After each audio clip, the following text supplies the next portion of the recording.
Today we talk about the current case of criminal contempt proceedings in the Supreme Court against noted lawyer activist Prashant Bhushan.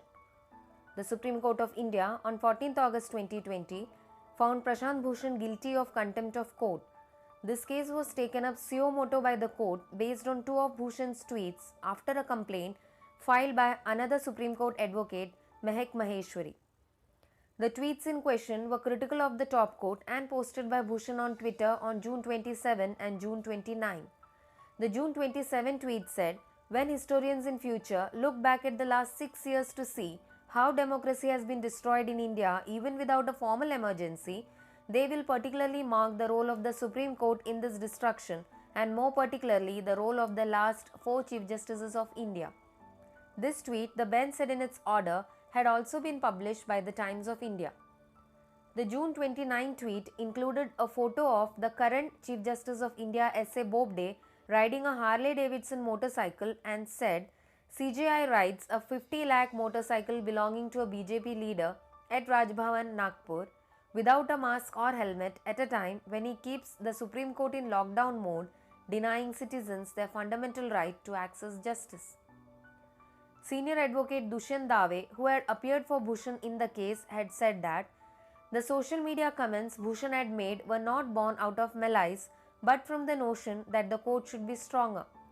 To criticize a judge fairly, albeit fiercely, is not a crime but a right, he said. The case was heard by a bench of Justices Arun Mishra, B.R. Gavai and Krishna Murari. The court held that Bhushan's tweets were scurrilous and malicious attacks not only against one or two judges but the entire Supreme Court in its functioning in the last 6 years, and that the court is of the prima facie view that the statements brought the administration of justice in disrepute and are capable of undermining the dignity and authority of the institution of Supreme Court in general and the office of the Chief Justice of India in particular in the eyes of public at large. The Indian judiciary is not only one of the pillars on which the Indian democracy stands but is a central pillar. An attempt to shake the very foundation of constitutional democracy has to be dealt with an iron hand. Coming to the power of the Supreme Court to punish for its contempt, it's derived from the Article 129 of the Constitution of India, and the Contempt of Court Act 1971 defines the limits. The law codifying contempt classifies it as civil and criminal. Civil contempt is committed when someone willfully disobeys a court order, or willfully breaches a court order, or willfully breaches an undertaking given to court. Criminal contempt is more complex and consists of 3 forms: words written or spoken, signs, and actions that scandalize or tend to scandalize or lowers or tends to lower the authority of any court, prejudices or interferes with any judicial proceeding, and interferes with or obstructs the administration of justice. The punishment is simple imprisonment for a term up to 6 months and or fine up to Rs 2000. Fair and accurate reporting of judicial proceedings will not amount to contempt of court, nor is any fair criticism on the merits of a judicial order after a case is heard and disposed. For many years, truth was seldom considered a defense against charge of contempt, but there was an impression that the judiciary tended to hide any misconduct among its individual members in the name of protecting the image of the institution. Hence, the Act was amended in 2006 to introduce truth as a valid defense if it was in public interest and was invoked in a bona fide manner. Talking about the earlier court contempt cases, in March 2019, the top court had found lawyer Matthews Nedumbara guilty of contempt and sentenced him to 3 months in prison. The sentence, however, was suspended on the condition that Nedumbara abided by the undertaking in his apology of not attempting to browbeat any judge in future. The court also barred him from appearing in the Supreme Court for a year. There have been instances when the top court imposed the maximum jail sentence, as in the case of Justice C.S. Karnan. A 7-judge bench of the top court at the time found Karnan's utterances to be contempt of court and sentenced him to 6-month prison term, and that made him the first sitting High Court judge to go to jail for contempt of court. The Supreme Court is also currently hearing another contempt of court case against Prashant Bhushan from 2009. Earlier this month, the same bench decided that it would hear the case on its merits. The case pertains to remarks Bhushan made in 2009 about former Chief Justice of India S.H. Kapadia and K.G. Balakrishnan in an interview to Tehelka magazine. He reportedly also said that half of the preceding 16 CJIs were corrupt, an allegation according to the complaint that Bhushan said he had no evidence for. The Supreme Court took suo motu cognizance of the issue after a complaint was filed by Advocate Harish Salve. Former Tehelka editor Tarun Tejpal was also named in the case. On November 10, 2010, a three-judge bench held that the petition was maintainable, and since then, however, the case has been heard only 17 times until recently.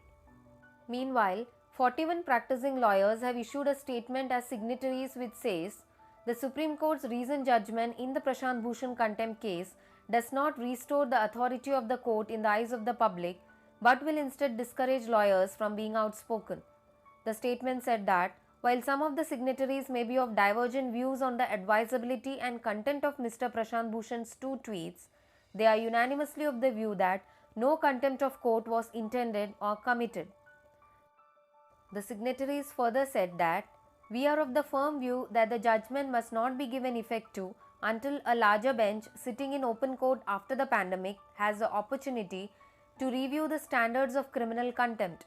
We do believe that the Supreme Court will hear the voice of the people expressed all round in the last 72 hours on the subject and take corrective steps to prevent miscarriage of justice and restore the confidence and respect that citizens have generally reposed in it.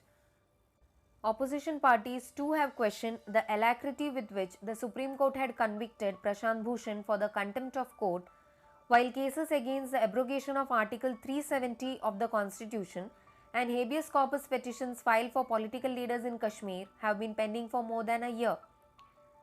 Communist Party of India Marxist General Secretary Sitaram Yechuri in a series of tweets said that whether one agrees with the precise formulation of Mr. Bhushan's tweets or not, the Supreme Court judgment convicting him of contempt is alarming.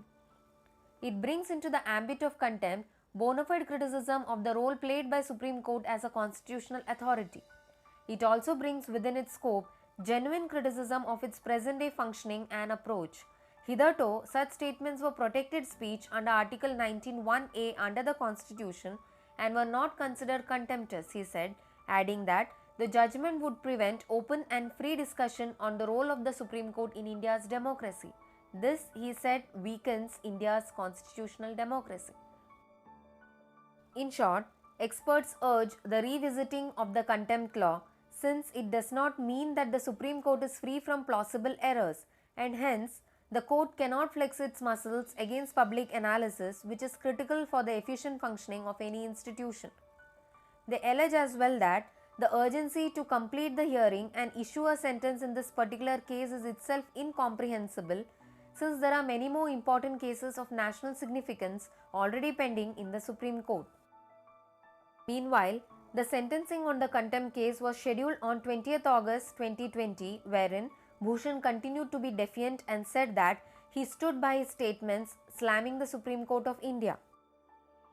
Prashant Bhushan stated, I have gone through the judgment of this honorable court. I am pained that I have been held guilty of committing contempt of the court, whose majesty I have tried to uphold not as a courtier or cheerleader, but as a humble guard for over 3 decades at some personal and professional cost. I am pained not because I may be punished, but because I have been grossly misunderstood.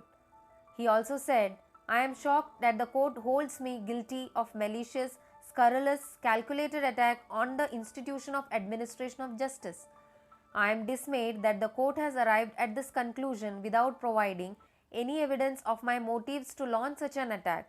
I must confess that I am disappointed that the court did not find it necessary to serve me with a copy of the complaint on the basis of which the suo motu notice was issued, nor found it necessary to respond to the specific averments made by me in my reply affidavit or the many submissions of my counsel. He further said, I find it hard to believe that the court finds my tweet has the effect of destabilizing the very foundation of this important pillar of Indian democracy. He further paraphrased Mahatma Gandhi's statement in his trial, I do not ask for mercy, I do not appeal to magnanimity, I am here therefore to cheerfully submit to any penalty that can lawfully be inflicted upon me for what the court has determined to be an offence and what appears to me to be the highest duty of a citizen. Attorney General K.K. Venugopal also appealed in favour of Bhushan, arguing that his statements were no different from what many others have already observed. He said that he had a list of 9 judges who had said that there is corruption in the higher levels of judiciary, 5 judges who had observed that democracy is under threat, which is what Bhushan said. However, court reminded Venugopal that he was not arguing on the merits of the case but on the quantum of punishment, and that it cannot consider the request of Attorney General till Bhushan reconsiders his earlier stand of not apologizing for its tweets. The 3-judge bench of Justices Arun Mishra, B.R. Gavai and Krishna Murari on 20th August held that no punishment will be acted upon Mr. Prashant Bhushan till his review against the order convicting him in the case is filed and decided. The Supreme Court said that it will give 2 to 3 days to Prashant Bhushan to reconsider his defiant statement and refusing to apologize for his contemptuous tweets, to which the lawyer said that he will consult his team of lawyers and think over Supreme Court's suggestion.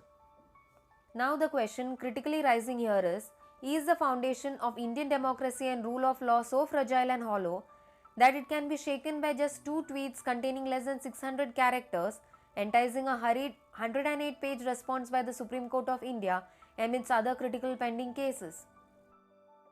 There are 2 specific allegations that Prashant Bhushan levels against the Supreme Court and its judges in the tweets.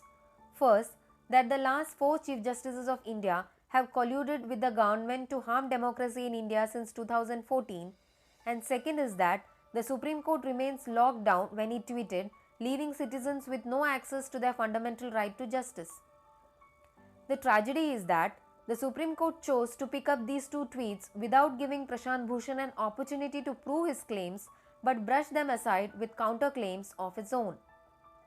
Further, while the court produces statistics without comparison with the better figures last year to show that 12,678 different cases and 686 writ petitions were heard in the 5-month period between March and August this year, it does not go into the merits of the other allegation made by Bhushan that the past 4 Chief Justices of India have colluded with the Union government to ensure that the court does not check any major government action. The court dismisses the allegations with a cryptic couple of sentences which goes like this: we do not want to go into the truthfulness or otherwise of the first part of the tweet, inasmuch as we do not want to convert this proceeding into a platform for political debate. We are only concerned with the damage that is sought to be done to the institution of administration of justice.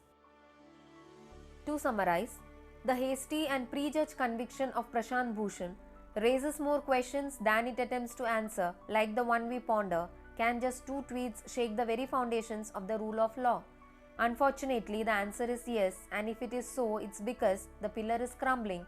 Since we are currently in a period where the court shies away from hearing matters of public importance concerning the rights of millions as it moves from adjournment to adjournment, the rule of law has been allowed to be completely eroded away by judges who are less interested in upholding it than securing their post-tenure futures. When the rule of law is ignored by judges in order to protect one of their own who stands accused of sexual harassment or corruption. But you cannot utter a word. If you criticize a judge who is just an earthly person prone to error, they may charge you with contempt of court of justice, contempt of the rule of the law of the land to which you belong.